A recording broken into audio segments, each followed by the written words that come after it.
الحمد لله رب العالمين والصلاة والسلام على رسوله الأمين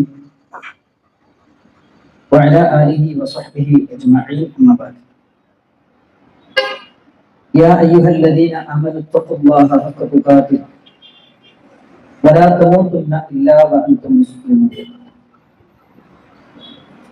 വേദിയിലും സദസ്സിലുമുള്ള ആദരണീയരായ പണ്ഡിതന്മാരെ, സഹോദരന്മാരെ, പൂനൂരങ്ങാടിയിൽ നിന്നും എന്നെ കേട്ടുകൊണ്ടിരിക്കുന്ന സഹോദരരായ നാട്ടുകാരെ, ധർമ്മസമരത്തിന്റെ വിദ്യാർത്ഥികാലം എന്ന കാലിക പ്രസക്തമായ പ്രമേയം ഉയർത്തിപ്പിടിച്ചുകൊണ്ട് വിസ്ഡം സ്റ്റുഡൻസ്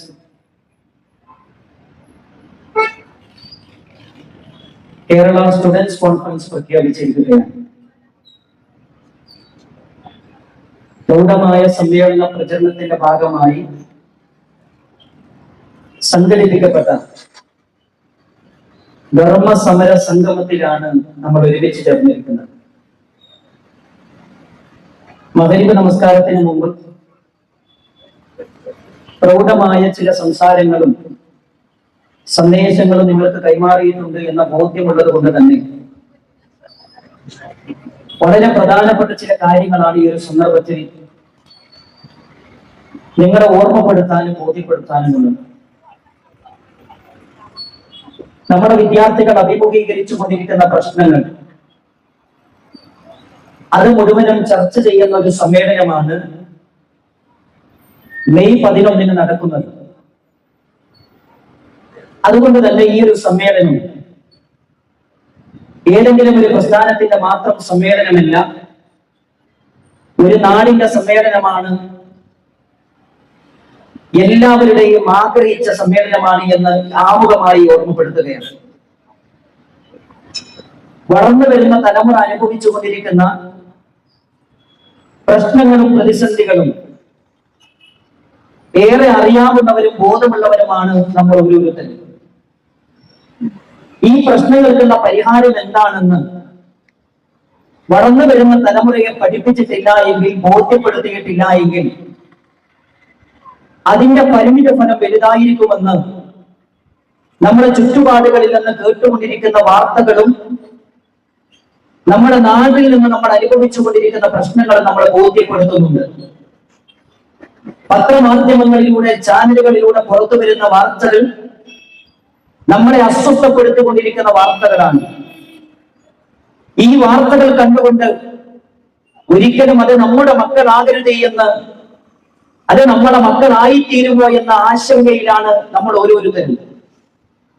മദ്യത്തിന്റെയും മയക്കുമരുന്നിന്റെയും മുങ്ങിക്കൊളിച്ച ഒരു നാടായി നമ്മുടെ നാട് മാറിക്കൊണ്ടിരിക്കുകയാണ്. കൊലപാതകവും വ്യഭിചാരവും സാർവത്രികമായി കൊണ്ടിരിക്കുന്ന ഒരു ലോകത്താണ് നമ്മൾ ജീവിച്ചു കൊണ്ടിരിക്കുന്നത്.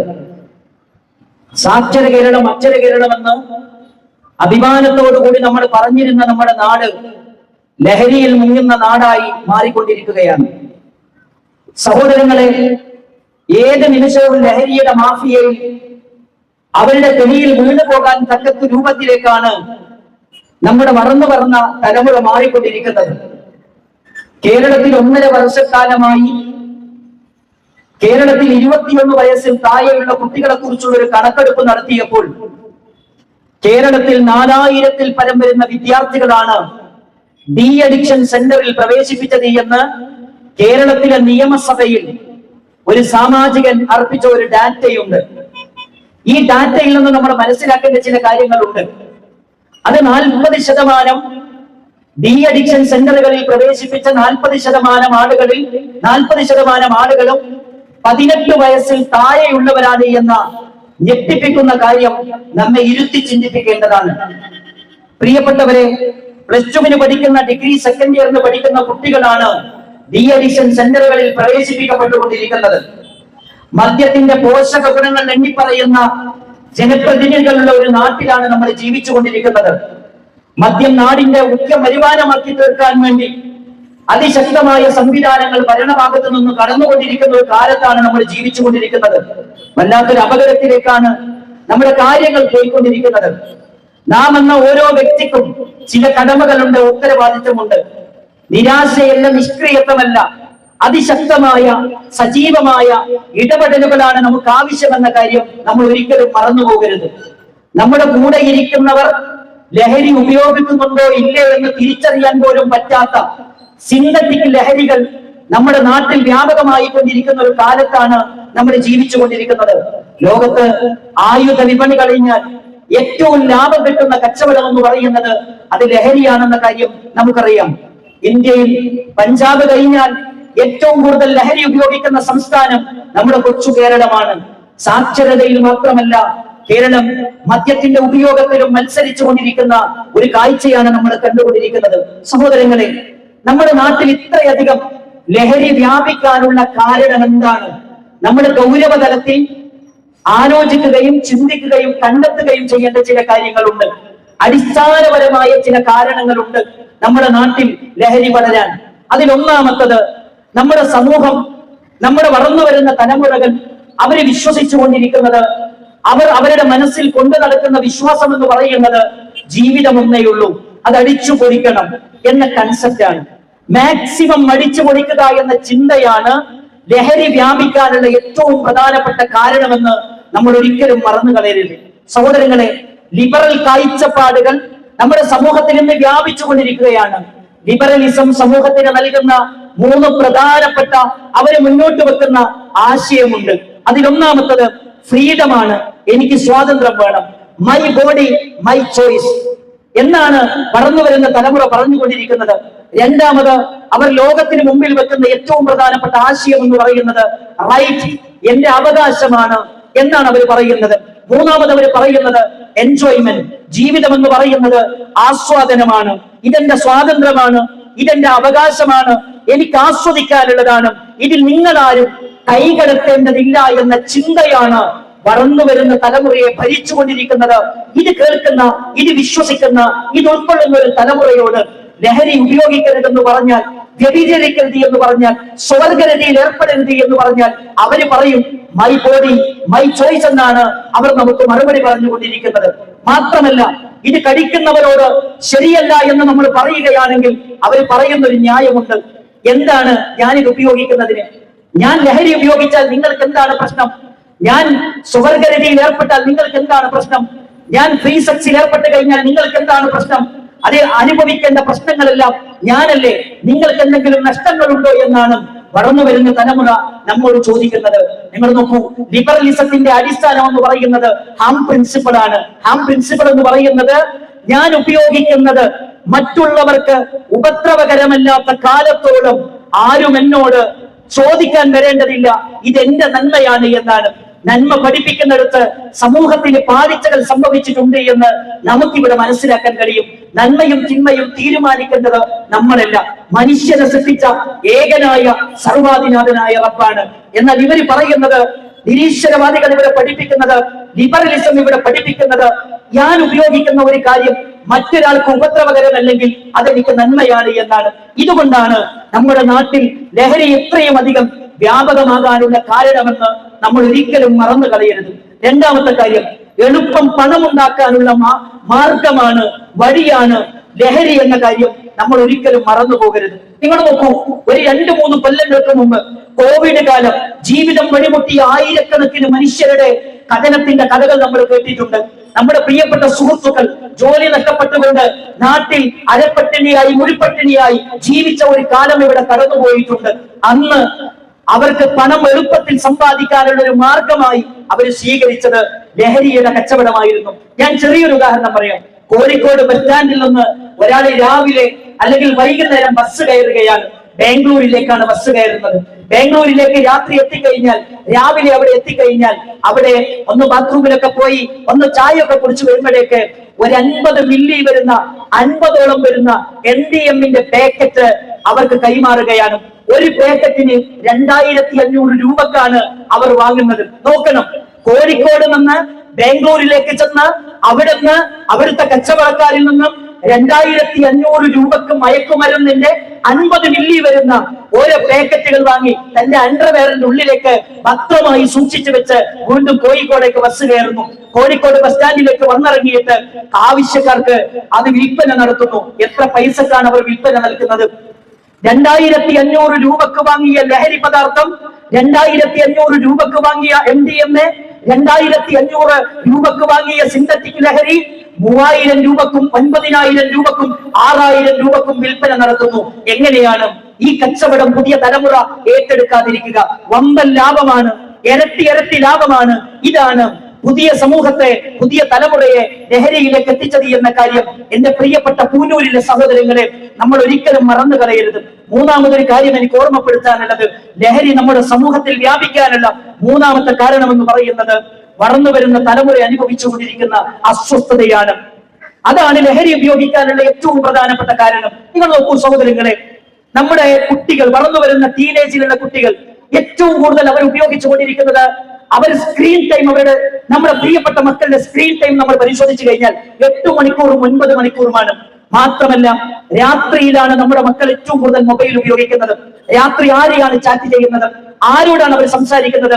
അവരെന്താണ് ചെയ്തുകൊണ്ടിരിക്കുന്നത്? അവർ ഗെയിം കളിക്കുന്നു. രാത്രി മുഴുവനും ഗെയിം കളിക്കുന്നു. രാത്രി മുഴുവനും പ്രിയപ്പെട്ട കാമുകിയോട് സംസാരിച്ചു കൊണ്ടിരിക്കുന്നു. രാത്രി മുഴുവനും ഉറക്കമില്ലാതെ സംസാരിക്കുന്ന, രാത്രി മുഴുവനും ഗെയിം കളിക്കുന്ന പ്രിയപ്പെട്ട കുട്ടി രാവിലെ എഴുന്നേൽക്കുമ്പോ അസ്വസ്ഥനായി കൊണ്ടാണ് എഴുന്നേൽക്കുന്നത്. മാനസികമായി വിഭ്രാന്തി അനുഭവപ്പെടുന്നു. അവിടെയാണ് അവൻ ആലോചിക്കുന്നത്, ഈ മാനസിക പ്രശ്നങ്ങളൊന്ന് പരിഹരിക്കപ്പെടേണ്ടതുണ്ട്, എന്റെ അസ്വസ്ഥതകളൊന്ന് പരിഹരിക്കപ്പെടേണ്ടതുണ്ട്. അങ്ങനെയാണ് വളർന്നു വരുന്ന നമ്മുടെ കുട്ടികൾ ലഹരിയിലേക്ക് എത്തിപ്പെടുന്നത് എന്ന കാര്യം നമ്മൾ ഒരിക്കലും മറന്നു പോകാൻ പാടില്ല. നാലാമത്തെ ഒരു കാര്യം, പ്യൂബർട്ടി സ്റ്റേജ് കഴിഞ്ഞ് ടീനേജിലേക്ക് എത്തിയ കുട്ടികൾക്കുണ്ടാകുന്ന ഒരു പ്രശ്നമുണ്ട്. ഏതൊരു കാര്യവും, ഏതൊരു പുതിയ കാര്യവും അവർ കണ്ടു കഴിഞ്ഞാൽ അതൊന്ന് പരീക്ഷിച്ചു നോക്കുക എന്നത് കൗമാരക്കാരുടെ സ്വഭാവമാണ്, കൗമാരക്കാരുടെ രീതിയാണ്. ആ രീതിയിലാണ് പുതിയ കുട്ടികളൊന്ന് രുചിച്ചു നോക്കുകയാണ്. MDMA പോലെയുള്ള മാരകമായ ഇത്തരം ലഹരികൾ ഉപയോഗിച്ച് തുടങ്ങിക്കഴിഞ്ഞാൽ പിന്നെ അതിനടിച്ചാണ്, പിന്നെ രക്ഷപ്പെട്ടു പോരാൻ കഴിയുകയില്ല. അഞ്ചാമത്തെ കാര്യമെന്ന് പറയുന്നത്, ലഹരി വ്യാപിക്കാനുള്ള ഏറ്റവും പ്രധാനപ്പെട്ട കാര്യമെന്ന് പറയുന്നത് എളുപ്പമാണ്, ഇതിന്റെ ലഭ്യത എന്നതാണ്. ആരെ വിളിച്ചാലും, എവിടെ ചെന്നാലും, ഏത് കടകളിൽ ചെന്നാലും ലഹരി ഇന്ന് ലഭിക്കുന്നു എന്നതാണ്, ഇതിന്റെ ലഭ്യതയാണ് വളർന്നു വരുന്ന തലമുറ ലഹരിയിലേക്ക് എത്തിപ്പെടാനുള്ള ഏറ്റവും പ്രധാനപ്പെട്ട കാരണം. മാത്രമല്ല സഹോദരങ്ങളെ, ഞാൻ നിങ്ങളോട് ഒരു പ്രധാനപ്പെട്ട ഒരു കാര്യം പങ്കുവെക്കട്ടെ. നമ്മുടെ പ്രിയപ്പെട്ട മക്കൾ ഒരു DJ പാർട്ടിയിൽ പങ്കെടുക്കുന്നു.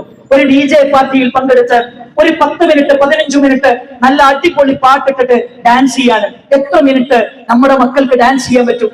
ഒരു 10 മിനിറ്റ്, ഒരു 15 മിനിറ്റ്. ഞാൻ പറയട്ടെ, ഒരു DJ പാർട്ടിയിൽ പങ്കെടുത്ത നമ്മുടെ മക്കൾക്ക് ഒരു 10 മിനിറ്റ് 15 മിനിറ്റ് അതിൽ കൂടുതൽ അവർക്ക് ഡാൻസ് ചെയ്യാൻ കഴിയില്ല. എന്നാൽ അവരോട് അവിടെയുള്ള ആളുകൾ ചോദിക്കുന്ന ഒരു ചോദ്യമുണ്ട്, നിങ്ങൾക്ക് ഇന്ന് രാവ് മുഴുവനും പകലോളം നിങ്ങൾക്ക് ഡാൻസ് ചെയ്യാൻ സാധിക്കണമെങ്കിൽ ഞാനൊരു കാര്യം പറഞ്ഞു തരാം. എന്താണത്? നിങ്ങൾ ഇത് ഉപയോഗിച്ചാൽ മതി. രാവിലെ വരെ നിർത്താതെ, ക്ഷീണമില്ലാതെ, അക്ഷീണമായോടുകൂടി നിങ്ങൾക്ക് നൃത്തം ചെയ്യാൻ സാധിക്കുന്ന ഒരു മരുന്ന് ഞാൻ തരാം. അങ്ങനെയാണ് നമ്മുടെ മക്കൾ ലഹരിയിലേക്ക് എത്തിപ്പെടുന്നത് എന്ന കാര്യം നമ്മൾ ഒരിക്കലും മറന്നു പോകാൻ പാടില്ല. പ്രിയപ്പെട്ടവരെ, ആസ്വാദനത്തിൽ ഏറ്റവും വലിയ ആസ്വാദനം എന്ന് പറയുന്നത് ലൈംഗികമായ ആസ്വാദനമാണ്.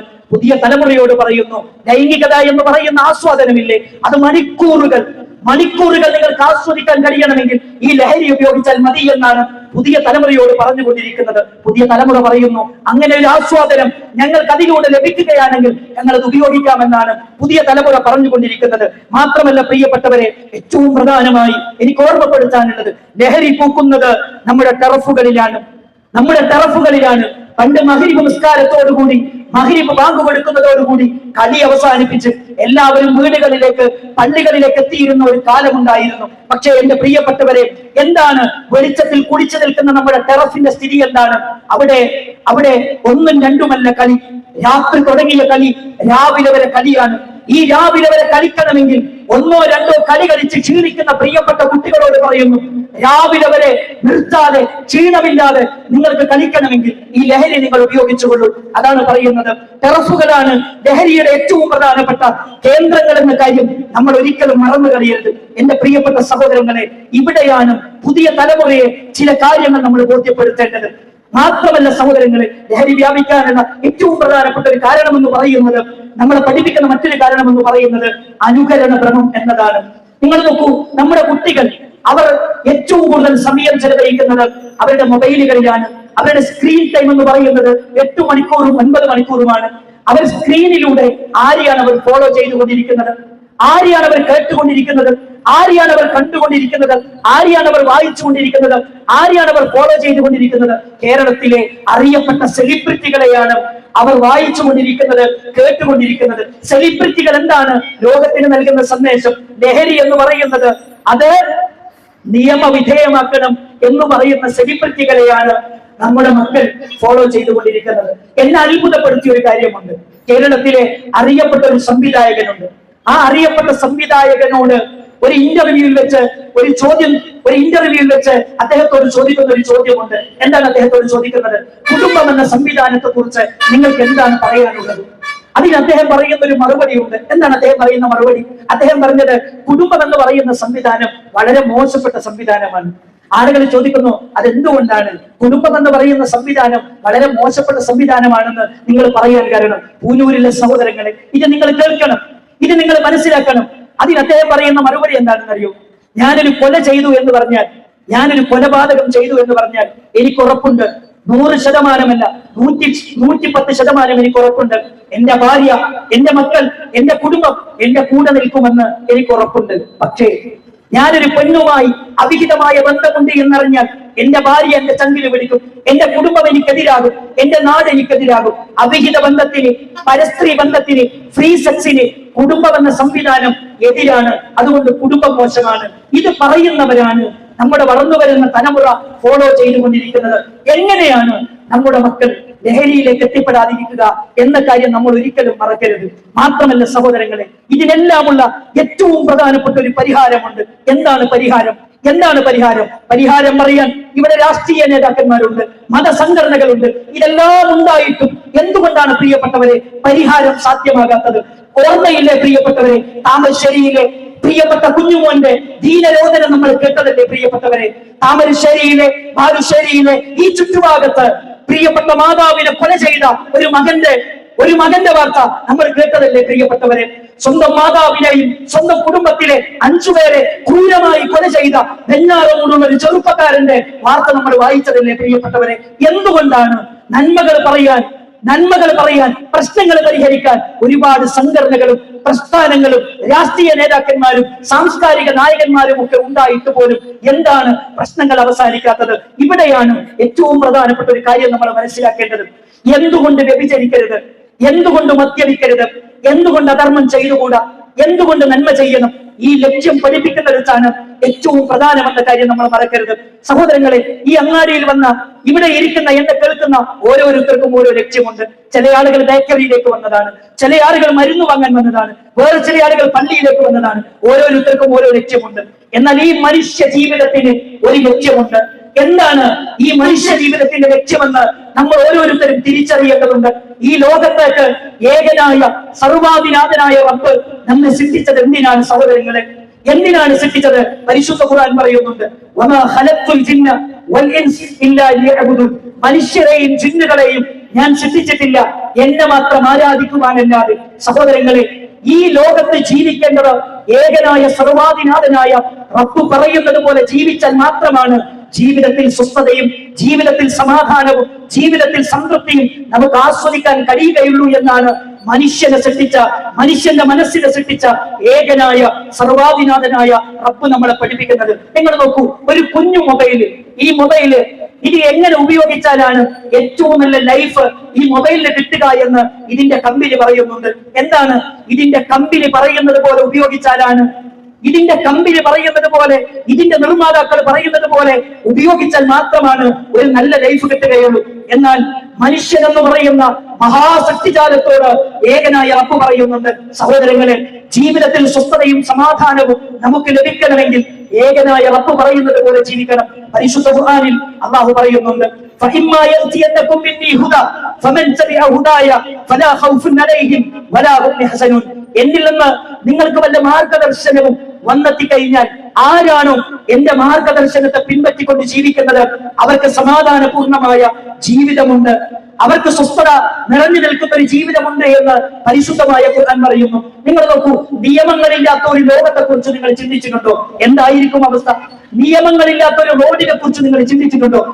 റോഡിന്റെ രണ്ട് സൈഡിലും സിഗ്നൽ ലൈറ്റുകൾ എന്തിനാണ് പ്രിയപ്പെട്ടവരെ നിശ്ചയിച്ചു വെച്ചത്? അത് മനുഷ്യന്റെ സുരക്ഷയ്ക്ക് വേണ്ടിയാണ്. നിയമങ്ങൾ എന്ന് പറയുന്നത് മനുഷ്യന്റെ സുരക്ഷയ്ക്കും സുരക്ഷിതത്വത്തിനും നിർഭയത്വത്തിനും വേണ്ടിയാണ്. ഏകനായ സർവാധിനാഥനായ റബ്ബ് നമുക്ക് ചില നിയന്ത്രണങ്ങൾ വെച്ചിട്ടുണ്ട്, നിയമങ്ങൾ വെച്ചിട്ടുണ്ട്. അതെന്തിനാണ്? സംതൃപ്തകരമായ സമാധാനപരമായ നിർഭയത്വമുള്ള ഒരു ജീവിതം നയിക്കാനാണെന്ന കാര്യം നമ്മൾ ഒരിക്കലും മറന്നു പോകരുത്. ആയിഷ റളിയല്ലാഹു അൻഹ പറയുന്ന ഒരു വചനം നമുക്ക് കാണാം. ലോകത്തിന്റെ പ്രവാചകൻ സല്ലല്ലാഹു അലൈഹി വസല്ലമ തന്റെ സമൂഹത്തിലേക്ക് കടന്നു വന്നുകൊണ്ട് ആദ്യമായി തന്റെ പ്രബോധിത സമൂഹത്തോട് വ്യഭിചരിക്കരുത് എന്നാണ് പറഞ്ഞിരുന്നതെങ്കിൽ അവര് പറയുമായിരുന്നു, ഞങ്ങൾ ഒരിക്കലും വ്യഭിചാരം അവസാനിപ്പിക്കുകയില്ല. മദ്യപിക്കരുത് എന്നാണ് അവരോട് ആദ്യമായി പറഞ്ഞത് എങ്കിൽ അവര് പറയുമായിരുന്നു, ഞങ്ങൾ ഒരിക്കലും മദ്യപാനം അവസാനിപ്പിക്കുകയില്ല. സുവർഗരതിയിൽ ഏർപ്പെടരുത് എന്നാണ് അവരോട് ആദ്യമായി പറഞ്ഞത് എങ്കിൽ അവര് പറയുമായിരുന്നു, ഞങ്ങൾ ഒരിക്കലും സുവർഗരതിയിൽ നിന്ന് മോചിതരാവുകയില്ല. എന്നാൽ ഈ ഹദീസിനെ വിശദീകരിക്കുന്നിടത്ത് ഇബ്നു ഹജർ അൽ അസ്ഖലാനി റഹ്മത്തുള്ളാഹി അലൈഹി പറയുന്ന ഒരു കാര്യമുണ്ട്. ഇന്ന അവ്വല മാ നസല മിൻ ഖുർആൻ, പരിവർത്തനത്തിന്റെ പടപ്പാട്ട് പാടിയ പരിശുദ്ധ ഖുർആൻ ലോകത്തെ ആദ്യമായി വിളിച്ചത് ലാ ഇലാഹ ഇല്ലല്ലാഹിലേക്കാണ്. ഏകനായ സർവാധിനാഥനായ റബ്ബിനെയാണ് പരിചയപ്പെടുത്തിയത്. എന്തുകൊണ്ട് വ്യഭിചരിക്കരുത്, എന്തുകൊണ്ട് മദ്യപിക്കരുത്? ഈ ജീവിതം നൽകിയ, ഈ മനോഹരമായ കണ്ണുകൾ നൽകിയ, പിടിക്കാനുള്ള കൈ നൽകിയ, നടക്കാനുള്ള കാല് നൽകിയ, ശ്വസിക്കാനുള്ള വായു നൽകിയ, ആകാശത്തെ മേലാപ്പായി സംവിധാനിച്ച, അവിടെ സൂര്യനെയും ചന്ദ്രനെയും ഗാലക്സികളെയും സംവിധാനിച്ച, ചന്ദ്രനെയും ചന്ദ്രന്റെ നിലാവലകളെയും സംവിധാനിച്ച, സൂര്യനെയും സൂര്യന്റെ വെളിച്ചത്തെയും താപത്തെയും സംവിധാനിച്ച ഏകനായ സർവാധിനാഥനായ റബ്ബിനെ വഴിപ്പെട്ടുകൊണ്ട് ജീവിക്കണമെന്നാണ് പരിശുദ്ധമായ ഇസ്ലാം എന്നെയും നിങ്ങളെയും പഠിപ്പിക്കുന്നത്. അതാണ് ഇസ്ലാമിന്റെ ഏറ്റവും പ്രധാനപ്പെട്ട മാർഗയും രേഖയും എന്ന കാര്യം നമ്മൾ ഒരിക്കലും മറന്നു പോകരുത്. ഇസ്ലാമിലെ ഏറ്റവും വലിയ നന്മ ഏതാണെന്ന് ചോദിച്ചാൽ ഏകനായ സർവാധിനാഥനായ റബ്ബിനെ തിരിച്ചറിയുകയും അവനോട് മാത്രം പ്രാർത്ഥിക്കുകയും അവനോട് മാത്രം നേർച്ച വഴിപാടുകൾ അർപ്പിക്കുകയും ചെയ്യുക. തൗഹീദിൽ അധിഷ്ഠിതമായ ജീവിതം അത് പടുത്തുയർത്തുക എന്നതാണ് ഇസ്ലാമിലെ ഏറ്റവും വലിയ നന്മയെന്ന് പരിശുദ്ധമായ ഇസ്ലാം നമ്മളെ പഠിപ്പിക്കുന്നു. നിങ്ങൾ നോക്കണം പ്രിയപ്പെട്ടവരെ, അല്ലാഹു സുബ്ഹാനഹു വ തആല പരിശുദ്ധമായ ഖുർആൻ എന്നെയും നിങ്ങളെയും വിളിക്കുന്നത് വഖാല റബ്ബുകും ഉദ്ഉനി, ഏകനായ റബ്ബ് നമ്മളോട് പറയുന്നു, നിങ്ങൾ എന്നോട് പ്രാർത്ഥിക്കണം, ഞാൻ നിങ്ങൾക്ക് ഉത്തരം തരാം. ജീവിതത്തിൽ എവിടെ നിന്ന് വിളിച്ചാലും എവിടെ നിന്ന് പ്രാർത്ഥിച്ചാലും നമ്മുടെ പ്രാർത്ഥന കേൾക്കുന്നവൻ അല്ലാഹു മാത്രമാണ്. പ്രാർത്ഥന കേൾക്കാൻ, നമ്മുടെ പ്രതീക്ഷകൾക്ക്, അതേപോലെ തന്നെ നമ്മുടെ പ്രയാസങ്ങൾ തീർത്തു തരാൻ അല്ലാഹു സുബ്ഹാനഹു വ തആലക്കല്ലാതെ ലോകത്തും ഒരു സൃഷ്ടികൾക്കും സാധ്യമല്ല എന്ന് പരിശുദ്ധമായ ഖുർആൻ നമ്മളെ പഠിപ്പിക്കുന്നുണ്ട്. മനസ്സിന്റെ തേട്ടങ്ങൾ അറിയുന്നവനാണ് ഏകനായ സർവാധിനാഥനായ റബ്ബ്. അവനോട് മാത്രമേ നമ്മൾ പ്രാർത്ഥിക്കാൻ പാടുള്ളൂ എന്നാണ് പരിശുദ്ധ ഇസ്ലാം നമ്മളെ പഠിപ്പിക്കുന്നത്. അതാണ് നമസ്കാരത്തിലൂടെ നമ്മൾ പ്രഖ്യാപിക്കുന്നത്. നബിയെ പറയണം, ഇന്ന സ്വലാത്തി വനുസുകി വമഹ്യായ വമമാതി ലില്ലാഹി റബ്ബിൽ ആലമീൻ. എന്റെ മരണം, എന്റെ ജീവിതം, എന്റെ നമസ്കാരം, എന്റെ ബലി, ഇതെല്ലാം ലോകത്തിന്റെ സൃഷ്ടാവായ ഏകനായ സർവാധിനാഥനായ റബ്ബിന് മാത്രമാണ്. നോക്കൂ പ്രിയപ്പെട്ടവരെ, വിശുദ്ധ ഖുർആനിലെ 1-ാമത്തെ അധ്യായമായ സൂറത്തുൽ ഫാത്തിഹയിൽ നമ്മൾ പ്രഖ്യാപിക്കുന്നത് എന്താണ്? അൽഹംദുലില്ലാഹി റബ്ബിൽ ആലമീൻ. ലോകത്തിന്റെ സൃഷ്ടാവിനാണ് സർവസ്തുതികളും എന്നാണ് പറയുന്നത്. ലോകത്തിന്റെ സൃഷ്ടാവിനാണ് സർവസ്തുതികളും എന്ന് പറയുന്നത് എന്ന് സ്തുതി പാടുന്ന, ആരാധനകൾ നിർവഹിച്ചു കൊണ്ടിരിക്കുന്ന ആരാധ്യന്മാരെ കുറിച്ച് നിങ്ങളൊന്ന് ചിന്തിച്ചു നോക്കൂ. അവര് ലോകത്തിന്റെ സൃഷ്ടാവാണെന്ന് പറയാൻ പറ്റുമോ പ്രിയപ്പെട്ടവരെ? അവർ ലോകത്തിന്റെ സൃഷ്ടാവാണെന്ന് പറയാൻ പറ്റുമോ പ്രിയപ്പെട്ടവരെ? ആലോചിക്കേണ്ട ഒരു കാര്യമാണ്. CM മടവൂരാണ് ലോകം നിയന്ത്രിക്കുന്നത് എന്ന് പറയുന്ന ഒരു കാലത്താണ് നമ്മൾ ജീവിച്ചു കൊണ്ടിരിക്കുന്നത്. നിങ്ങൾ ആലോചിക്കേണ്ട ഒരു കാര്യമുണ്ട്, ചിന്തിക്കേണ്ട ഒരു കാര്യമുണ്ട്. ലോകത്തിന്റെ സൃഷ്ടാവ്, ലോകത്തിന്റെ രക്ഷിതാവ് എന്ന വൃത്തത്തിൽ ലോകത്തെ ഏതെങ്കിലും ഒരു സൃഷ്ടിയെ പേര് പറയാൻ നമുക്ക് പറ്റുമോ പ്രിയപ്പെട്ടവരെ? പറ്റാത്തടുത്തോളം കാലം അവർ ആരാധിക്കപ്പെട്ടുകൂടാ എന്നാണ് പരിശുദ്ധ ഇസ്ലാം നമ്മളെ പഠിപ്പിക്കുന്നത്. രണ്ട് പറയുന്നത് അർ റഹ്മാനുർ റഹീം, അവൻ പരമകാരുണികനാണ്, അവൻ കരുണാനിധിയാണ്. പ്രിയപ്പെട്ടവരെ, പരമകാരുണികനായവൻ ഏകനായ സർവാധിനാഥനായ റബ്ബ് മാത്രമാണ്. ഒരു സൃഷ്ടികൾക്കും പരമകാരുണികൻ എന്ന് പറയാൻ നമുക്ക് കഴിയില്ല. പിന്നെ മാലിക് യൗമിദ്ദീൻ, രക്ഷാശിക്ഷകളുടെ ഉടമയായവനാണ് ഏകനായ അല്ലാഹു സുബ്ഹാനഹു വ തആല. നിങ്ങൾ നോക്കൂ സഹോദരങ്ങളെ, ഏതൊരു മനുഷ്യന്റെയും മനസ്സിന്റെ തേട്ടമാണ് നീതിയുടെ ലോകം എന്ന് പറയുന്നത്. ഒരു മനുഷ്യനെ കൊന്നവനും 100 പേരെ കൊന്നവനും 10,000 കണക്കിന് മനുഷ്യരെ ഗ്യാസ് ചാമ്പറിലിട്ട് ചുട്ടുകൊന്ന ഹിറ്റ്ലറും ഒരേ ശിക്ഷ അനുഭവിക്കണമെന്നല്ല നമ്മൾ മനസ്സിൽ വിചാരിക്കുന്നത്, ആഗ്രഹിക്കുന്നത് നീതിയിൽ അധിഷ്ഠിതമായ ഒരു ശിക്ഷ ലഭിക്കണമെന്നാണ്. പ്രിയപ്പെട്ടവരെ, ആലോചിക്കണം, അങ്ങനെ ഒരു ലോകം ഇവിടെയുണ്ടോ? ഇല്ല. അങ്ങനെ ഒരു ലോകമാണ് നമ്മൾ പ്രതീക്ഷിക്കുന്നത്. അതാണ് പരിശുദ്ധ ഇസ്ലാം പഠിപ്പിക്കുന്ന പാരത്രിക ലോകത്തെ കുറിച്ചുള്ള വിശ്വാസം. മരണാനന്തരം ജീവിതമുണ്ട്. ഈ ജീവിതമല്ല യഥാർത്ഥ ജീവിതം. മരണത്തിന് ശേഷം ഒരു ജീവിതമുണ്ട്. ആ ജീവിതത്തിന്റെ പ്രത്യേകത എന്താണ്?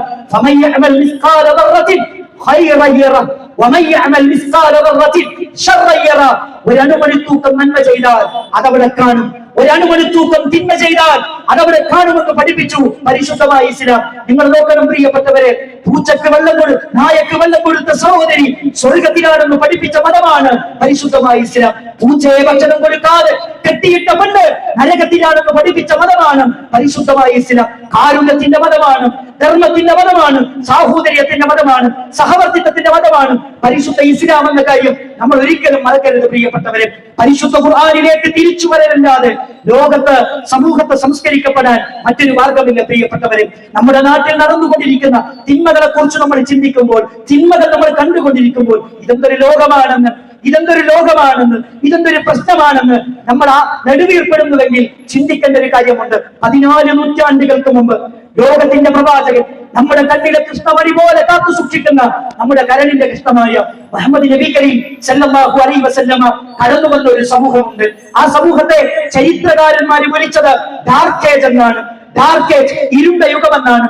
WWW, വൈൻ വുമൺ വാർ, പെണ്ണിലും കള്ളിലും അതേപോലെ തന്നെ യുദ്ധത്തിലുമായി ജീവിതത്തെ ബന്ധിപ്പിച്ചിരുന്ന അന്ധകാര നിബിഡമായ ഒരു സമൂഹമായിരുന്നു പ്രവാചകൻ കടന്നു വന്ന സമൂഹം. അവിടെ വ്യഭിചാരം സാർവത്രികമായിരുന്നു, അവിടെ മദ്യപാനം സാർവത്രികമായിരുന്നു, അവിടെ പലിശ ഉണ്ടായിരുന്നു, അവിടെ സ്വർഗരതി ഉണ്ടായിരുന്നു, അവിടെ സ്ത്രീകൾക്ക് നിലയും വിലയും ഉണ്ടായിരുന്നില്ല. അവിടെ എല്ലോ തിന്മകളും നിറഞ്ഞു നിന്നൊരു സമൂഹമായിരുന്നു. ആ സമൂഹത്തെ ലോകത്തിന്റെ പ്രവാചക തിരുമേനി സല്ലല്ലാഹു അലൈഹി വസല്ലം 23 കൊല്ലത്തെ പ്രവാചക പ്രബോധന ജീവിതത്തിലൂടെ ലോകത്ത് സമാനതകളില്ലാത്ത ഒരു സമൂഹമായി പരിവർത്തിപ്പിച്ചു. അല്ലാഹുവിന്റെ റസൂൽ സല്ലല്ലാഹു അലൈഹി വസല്ലമ ആ പരിവർത്തനത്തിന് ഉപയോഗിച്ച ഔഷധം എന്താണ് പ്രിയപ്പെട്ടവരെ? അതാണ് ഖുർആൻ പറയുന്നത്, വലഖദ് ബഅസ്നാ ഫീ കുല്ലി ഉമ്മത്തിൻ റസൂലൻ മിൻഹും യത്ലു അലൈഹിം ആയാതിഹി വയുസക്കീഹിം വയുഅല്ലിമുഹുൽ കിതാബ വൽ ഹിക്മ. ലോകത്തേക്ക് പ്രവാചകന്മാരെ നാം നിയോഗിച്ചിട്ടുണ്ട്. എന്താണ് പ്രവാചകന്മാരുടെ ലക്ഷ്യം?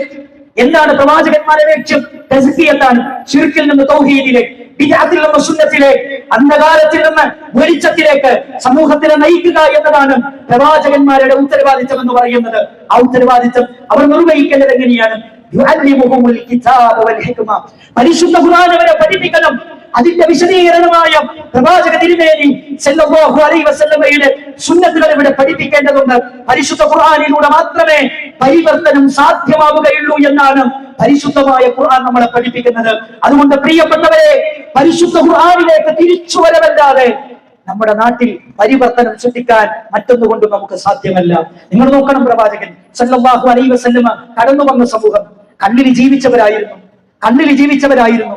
കണ്ണു കുടിക്കരുതെന്ന വാചകം വന്നപ്പോ മദീനയുടെ മണ്ണിൽ, മദീനയുടെ പട്ടണങ്ങളിൽ പ്രവാചക തിരുമേനി സല്ലല്ലാഹു അലൈഹി വസല്ലമയുടെ പ്രവാചകന്റെ മദീനയിൽ കണ്ണിന്റെ വീപ്പകൾ, ചുണ്ടിനോട് ചേർത്ത് വെച്ച ചഷകങ്ങൾ അവർ വലിച്ചെറിഞ്ഞു. കണ്ണു പാടില്ല എന്ന് പറഞ്ഞപ്പോ, എന്തുകൊണ്ട്?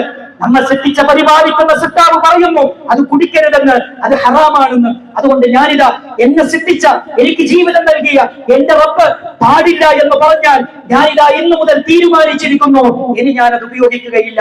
ഇതാണ് ഒരു മുസ്ലിം, ഇതാണ് ഒരു മുഅ്മിൻ, ഇതാണ് ഒരു മുവഹിദ്, ഇതാണ് ഒരു മുസ്ലിമായ മനുഷ്യൻ സ്വീകരിക്കേണ്ട നിലപാട് എന്ന കാര്യം നമ്മൾ ഒരിക്കലും മറന്നു പോകരുത്. അതുകൊണ്ട് പ്രിയപ്പെട്ടവരെ, ഇസ്ലാമിനെ വളർന്നു വരുന്ന തലമുറയ്ക്ക് നമ്മൾ പരിചയപ്പെടുത്തി കൊടുക്കണം. വളർന്നു വരുന്ന മക്കൾക്ക് ഇസ്ലാമിന്റെ ബാലപാഠങ്ങൾ പകർന്നു കൊടുക്കാൻ നമുക്ക് കഴിയേണ്ടതുണ്ട്. അത് പകർന്നു കൊടുത്തിട്ടില്ല എങ്കിൽ അതിന്റെ അബദ്ധം, അതിന്റെ അപകടം, അതിന്റെ പരിണിത ഫലം നമ്മൾ അനുഭവിക്കേണ്ടി വരുമെന്ന കാര്യത്തിൽ യാതൊരു സംശയവുമില്ല. മാത്രമല്ല പ്രിയപ്പെട്ടവരെ, വളർന്നു വരുന്ന തലമുറയെ മാതാപിതാക്കളോടുള്ള ബന്ധം നമ്മൾ പഠിപ്പിക്കണം. പരിശുദ്ധ ഖുർആൻ പറയുന്നുണ്ട്, വഖദാ റബ്ബുക അല്ലാ തഅബുദു ഇല്ലാ ഇയ്യാഹു വബിൽ വാലിദൈനി ഇഹ്സാന. പരിശുദ്ധ ഖുർആൻ പറയുന്നുണ്ട്, ഏകനായ സർവാധിനാഥനായ റബ്ബിനെ മാത്രം ആരാധിക്കണമെന്നത് ഏകനായ റബ്ബിന്റെ അതിശക്തമായ കൽപ്പനയാണ്. ആ കൽപ്പനയോട് ചേർത്ത് പറഞ്ഞ രണ്ടാമതൊരു കൽപ്പനയുണ്ട്. അതെന്താണ്? നിന്നെ 9 മാസവും 10 ദിവസവും ഗർഭം ചുമന്ന നിന്റെ ലേബർ റൂമിൽ സ്വന്തം ശരീരത്തിലെ 22ഓളം വരുന്ന എല്ലുകൾ ഒരേ സമയം പൊട്ടിപ്പോകുന്ന വേദന അനുഭവിച്ച് പ്രസവിച്ച മാറത്തിരുത്തി താരാട്ടുപാടി ഇറക്കിയ നിന്റെ പ്രിയപ്പെട്ട മാതാവിനോട് നന്മ ചെയ്യണമെന്നത് ഏകനായ റബ്ബിനെ മാത്രം ആരാധിക്കണമെന്ന് തൗഹീദിന്റെ കൂടെ ചേർത്തു പറഞ്ഞ വിഷയമാണ്. അത്ര ഗൗരവമാണ്. നിങ്ങൾ ആലോചിക്കണം പ്രിയപ്പെട്ടവരെ. പറന്നു വരുന്ന തലമുറ എന്ന് പറയുന്നത് ഒരു കമ്മിറ്റ്മെന്റും ഇല്ല, ആരോടൊരു കമ്മിറ്റ്മെന്റും ഇല്ല, മാതാപിതാക്കളോട് കമ്മിറ്റ്മെന്റ് ഇല്ല, മക്കളോട് കമ്മിറ്റ്മെന്റ് ഇല്ല, നാടിനോട് കമ്മിറ്റ്മെന്റ് ഇല്ല, കുടുംബത്തോട് കമ്മിറ്റ്മെന്റ് ഇല്ല. എന്നെ അത്ഭുതപ്പെടുത്തിയ ഒരു കാര്യമുണ്ട്. എന്റെ പ്രിയപ്പെട്ട ഒരു സുഹൃത്ത്, അദ്ദേഹം ഒരു ഹയർ സെക്കൻഡറി അധ്യാപകനാണ്.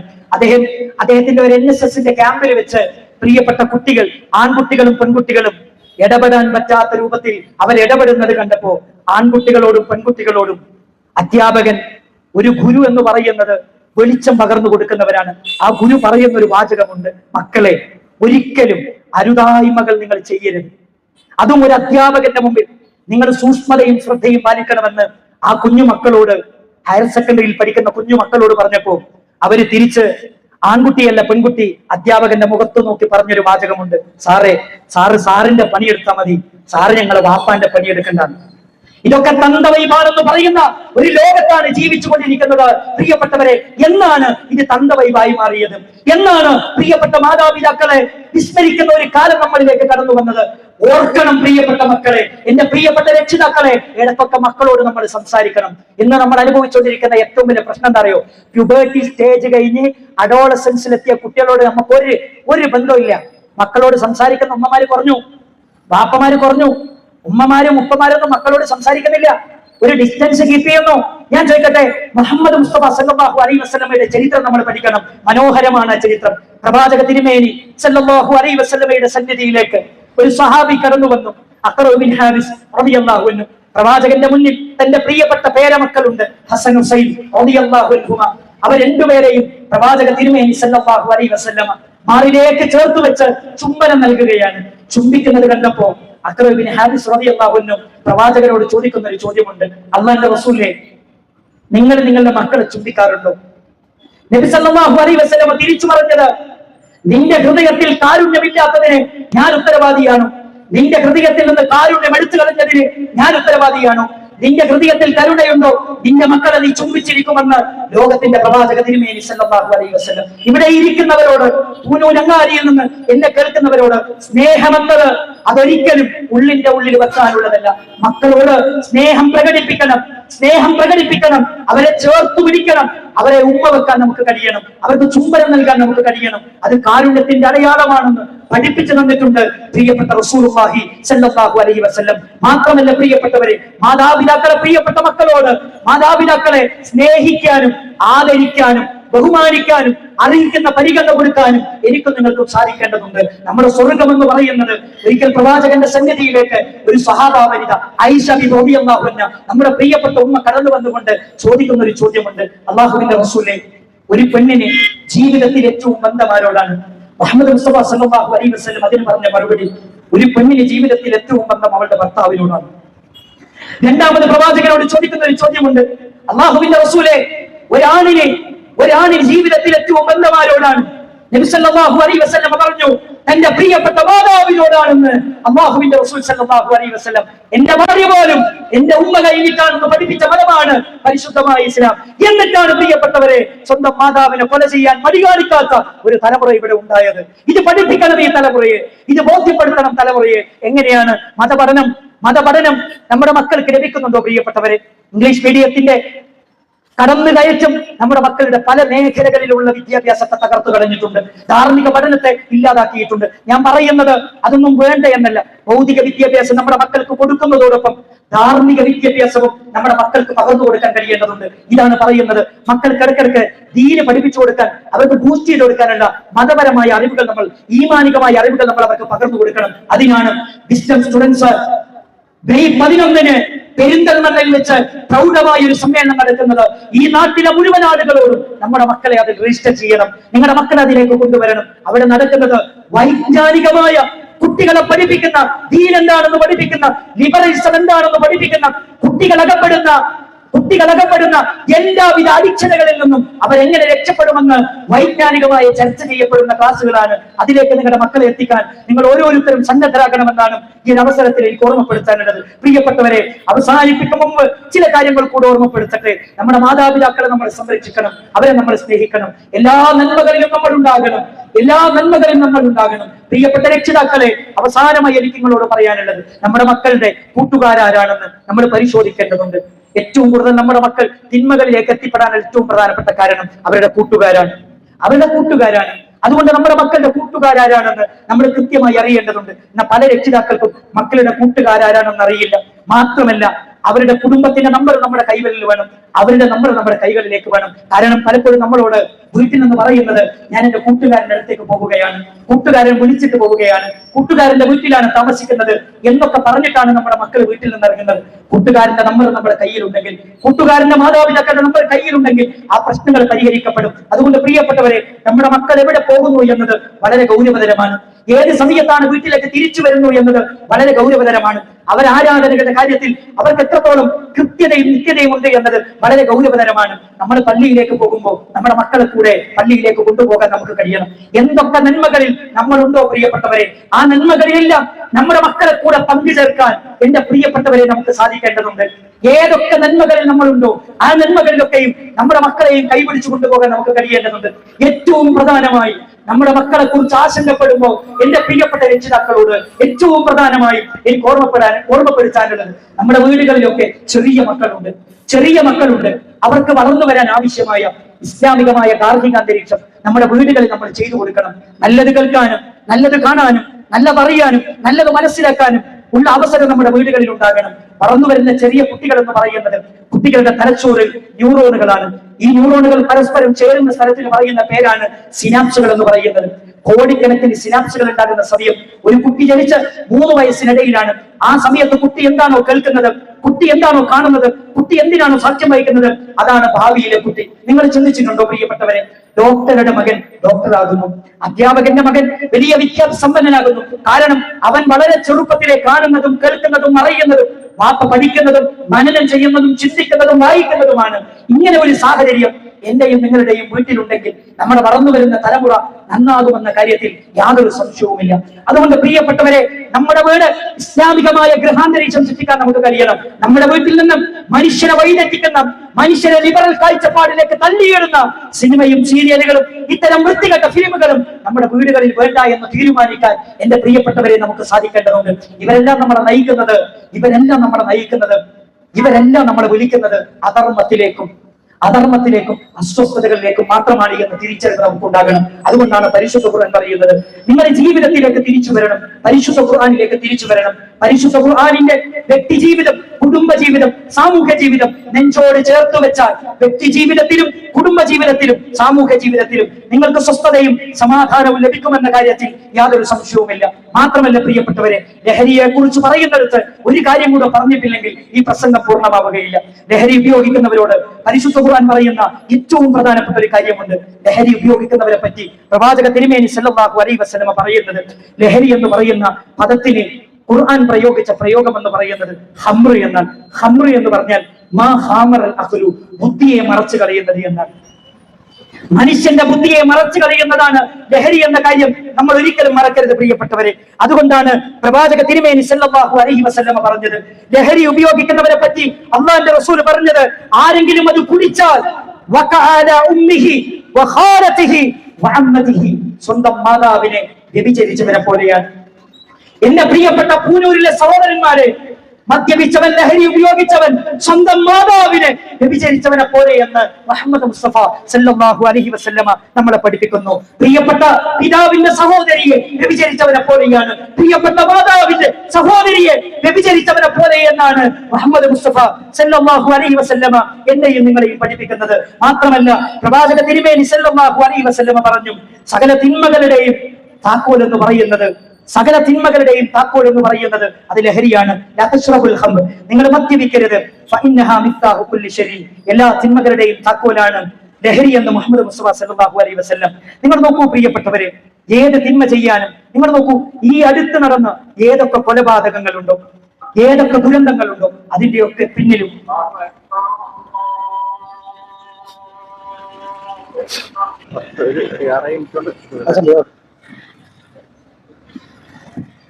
സഹോദരങ്ങളെ,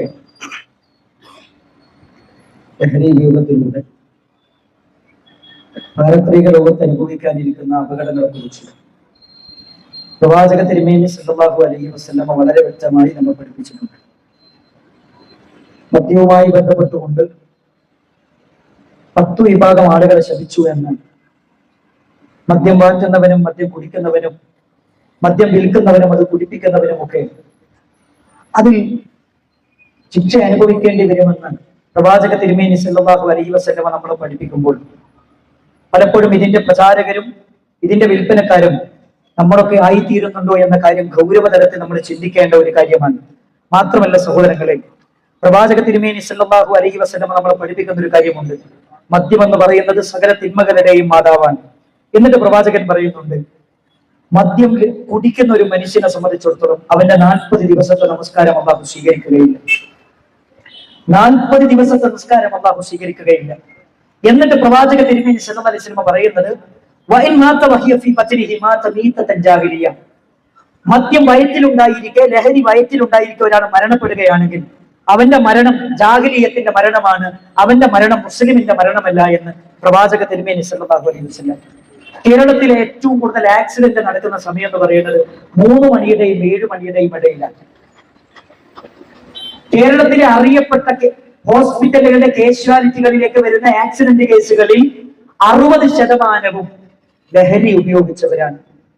ലഹരി നമ്മുടെ വയറ്റിലുണ്ടായിരിക്കെ മരിക്കുകയാണെങ്കിൽ മാത്രം മീത്തത്തെ ജാഹിലിയ, അവന്റെ മുസ്ലിമിന്റെ മരണമല്ല എന്ന് ഞാനല്ല പറയുന്നത്, ജീവിതത്തിൽ ഇന്ന് വരെ നുണ പറയാത്ത മുഹമ്മദ് മുസ്തഫ സല്ലല്ലാഹു അലൈഹി വസല്ലം. ഇത് നമ്മുടെ തലമുറയെ ബോധ്യപ്പെടുത്താൻ, ഇത് നമ്മുടെ തലമുറയെ പഠിപ്പിക്കാൻ, ഇത് നമ്മുടെ തലമുറയെ തെര്യപ്പെടുത്താൻ നമുക്ക് സാധിക്കേണ്ടതുണ്ട്. സഹോദരങ്ങളെ, ധാർമ്മിക ബോധമല്ലാതെ, പരലോകത്തെക്കുറിച്ചുള്ള ചിന്തയല്ലാതെ, മരണത്തെക്കുറിച്ചുള്ള ബോധമല്ലാതെ മനുഷ്യ സമൂഹത്തെ സംസ്കരിക്കാൻ മറ്റൊരു മാർഗമില്ല. അതുകൊണ്ടാണ് വിസ്ഡം സ്റ്റുഡൻസ് പ്രൗഢമായ 2025 മെയ് 11 പെരിന്തൽമണ്ണയിൽ വെച്ച് പ്രൗഢഗംഭീരമായ ഒരു സമ്മേളനം പ്രഖ്യാപിച്ചത്. ഈ സമ്മേളനത്തിലേക്ക് പൂനൂരിലെ മുഴുവൻ വിദ്യാർത്ഥികളെയും പ്രിയപ്പെട്ട രക്ഷിതാക്കളെ, നിങ്ങളുടെ മക്കളെയും നിങ്ങൾ ഇതിൽ പങ്കെടുപ്പിക്കണമെന്ന് ഈ ഒരു അവസരത്തിൽ ഓർമ്മപ്പെടുത്തിക്കൊണ്ട്, ആവശ്യപ്പെട്ടുകൊണ്ട് ഞാൻ എന്റെ വാക്കുകൾ അവസാനിപ്പിക്കുന്നു. അസ്സലാമു അലൈക്കും വറഹ്മത്തുള്ളാഹി വബറകാതുഹു.